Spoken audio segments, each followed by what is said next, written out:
ரீசீல் பண்ணி நேற்றுக்கு முந்தானத்து வரைக்கும் வந்தீங்கன்னா தண்ணியே இல்லாமல் வச்சுருக்கோம். அதனால் எவ்வளோ மழை பெஞ்சாலும் அந்த ஆற்று வழியாக வந்து தண்ணி கிடக்கும். ஒன்று. செகண்டு வந்து பார்த்திங்கன்னா நம்ம முனிசிபாலிட்டிஸு, மயிலாடுதுறை முனிசிபாலிட்டி, அதுக்கப்புறம் சீர்காழி முனிசிபாலிட்டிலலாம் வந்து அந்த ஏற்கனவே இருக்கக்கூடிய அந்த என்க்ரோச்மெண்ட்லாம் எடுத்துகிட்டு அந்த சேனல்ஸ் எல்லாம் கிளியர் பண்ணிட்டோம்.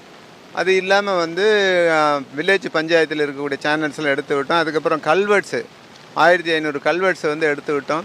அதுக்கப்புறம் வந்து ஆர்டி சேனலில் இருக்கக்கூடிய அந்த வழிகள் வந்து கிட்டத்தட்ட ஒரு 2000 கிலோமீட்டர் வந்து நாங்கள் கிளியர் பண்ணியிருக்கோம்.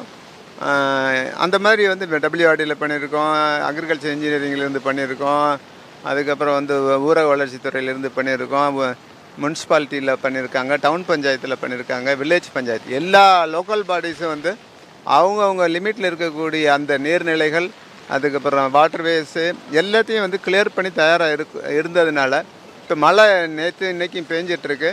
நேற்றுக்கு இன்றைக்கி வந்து பார்த்திங்கன்னா கிட்டத்தட்ட வந்து ஒரு 10 சென்டிமீட்டருக்கு மேலே பெஞ்சிருக்கு. மயிலாடுதுறையில் ஒரு 12 சென்டிமீட்ரு, தரங்கம்பாடியில் ஒரு 11 சென்டிமீட்டர்லாம் மழை பெஞ்சிருக்கு. பட் இருந்தாலும் கூட தண்ணி வந்து எங்கேயுமே தேங்காமல் முடிஞ்ச அளவுக்கு வந்து வடிஞ்சிக்கிட்டு இருக்குது. அதுக்கு காரணம் என்னென்னா இதெல்லாம் வந்து நம்ம கிளியர் பண்ணி வச்சதுனால இது ஒரு ஆஸ்பெக்ட்டு. அதுக்கப்புறம் பொதுமக்களுக்கு எதுவும் அசௌகரியங்கள் ஏற்படுத்தா உடனடியாக நிவர்த்தி பண்ணுறதுக்கு வந்து நாங்கள் டீம் போட்டிருக்கோம். கிட்டத்தட்ட 12 டீம் இருக்குது. ஒரு தாலுக்காவுக்கு 3 டீமு, ஒரு டெப்டி கலெக்டர் கேடரில் ஒரு ஆஃபீஸர் வந்து அதுக்கு நோடல் ஆஃபீஸராக ஒர்க் பண்ணிகிட்ருக்காரு. 24/7 24 மணி நேரம் இயக்கக்கூடிய கலெக்டரேட்டில் ஒரு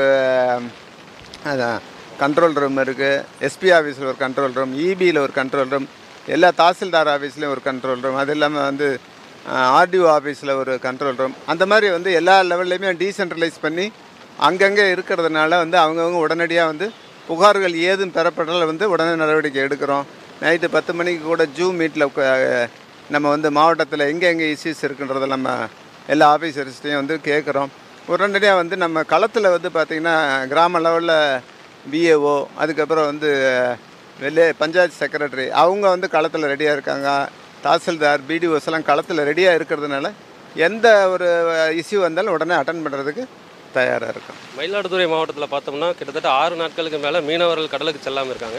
அவங்களுக்காக நிவாரண உதவி எப்போ அறிவிக்க போகிறோம்? அது நார்மலாகவே வந்து சீசன், இந்த ரெய்னி சீசனில் கவர்மெண்ட்டில் வந்து இந்த மீன் பிடிக்கிறதுல அவங்களுக்கு சேலஞ்சஸ் வரும். அப்படிங்கிறதுனால 6000 ரூபா வந்து ஒரு ஏற்கனவே நிவாரணமாக கொடுத்துட்ருக்காங்க.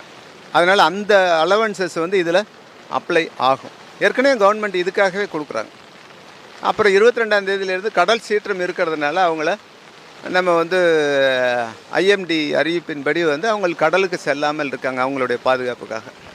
இப்போ நம்ம டேனிஷ் கோட்டை தடுப்பு சுவரை பார்வையிட்டு இருக்கீங்க. இது கல் சுவராக அமைக்கிறதுக்கு எதுவும் நடவடிக்கை மேற்கொள்ளப்பட இருக்கிறதா? ஏற்கனவே வந்து இங்கே பார்த்தீங்கன்னா நீங்களே பாருங்கள், நம்ம வந்து கல் சுவர் வந்து அமைக்கிறதுக்கு அரசு நிதி ஒதுக்கீடு செஞ்சு அந்த பணி வந்து முடிக்கப்பட்டிருக்கு. அது வந்து பல ரொம்ப நாளைக்கு முன்னாடி உள்ளது. நான் இப்போ வந்ததே வந்து செய்தியினுடைய எதிரொலியாக அந்த மாதிரி செவர் வந்து பாதிப்பு அடைஞ்சிருக்குன்னு சொன்னதுனால நான் இங்கே வந்து பார்த்தேன். ஆக்சுவலாக வந்து இது பழைய செவர், இப்போ புதுசாக வச்சுருக்க செவரில் எந்த பாதிப்பும் இல்லை. அதனால் இந்த கோட்டைக்கு எந்த வித வந்து அச்சுறுத்தலோ பாதுகாப்பு இன்மையோ இல்லை அப்படிங்கிறத நான் உங்களுக்கு சொல்லிக்கிறேன். மாலை முரசொலை காட்சியுடன் பயணமைக்கு மிக்க நன்றிங்க ஐயா.